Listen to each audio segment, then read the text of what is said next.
translating sentences from Spanish to English and vice versa. Now, many Spanish teachers will say that translating is a bad idea, but it can actually be an excellent idea as it exposes you to the similarities and the differences between the two languages. And it can also help beginning learners of the language to get comfortable with it. Let's begin with sentence number 1. I need to study. Yo necesito estudiar. Yo necesito estudiar. I in Spanish is yo, and the verb necesitar means to need. The ending for yo is almost always going to be o, so yo necesito estudiar. Number 2, she plays the piano. Ella toca el piano. She is ella, and to play an instrument is tocar un instrumento. The verb jugar also means to play, but we use it when talking about sports or video games, etc. So she plays the piano. Ella toca el piano. Number 3, we are lawyers. Somos abogados. We use the verb ser in this case because ser is used to talk about occupations. We are lawyers. Somos abogados. Next, Mrs. Sam is in the house. La señora Sam está en la casa. In this case, we use the verb estar because estar is used to talk about locations. And I have a video on the difference between ser and estar. They mean the same thing, but they are used differently. So la señora Sam está en la casa. Next, my friend sings well. Mi amigo o amiga canta bien. Amigo is a male friend. Amiga is a female friend. And my in Spanish is mi.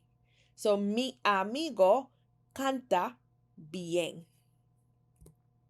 Next, the dog loves me. El perro me ama. El perro me ama. In English, the object pronoun goes after the verb. In Spanish, it goes before. So el perro me ama. On to some intermediate sentences. Number 1, the students eat in the cafeteria. Los estudiantes comen en la cafetería. The plural of estudiante is formed by adding an S because estudiante ends with a vowel. And in Spanish, to form the plural of a word that ends with a vowel, we simply add S. So, los estudiantes comen en la cafetería. Next, she doesn't want to travel because she is sick. Ella no quiere viajar porque está enferma. To form a negative sentence in Spanish, we simply put no before the verb. So she doesn't want to travel. Ella no quiere viajar. And querer is an E to IE stem changing verb. And that's the reason why we say ella no quiere instead of ella no quiere. Ella no quiere viajar porque está enferma. And we use the verb estar here as well because estar is used to talk about temporary states. She is sick now, but maybe in 5 days she will be better. So ella no quiere viajar porque está enferma. Next, his name is Marcos. Su nombre es Marcos. O también podemos decir, él se llama Marcos.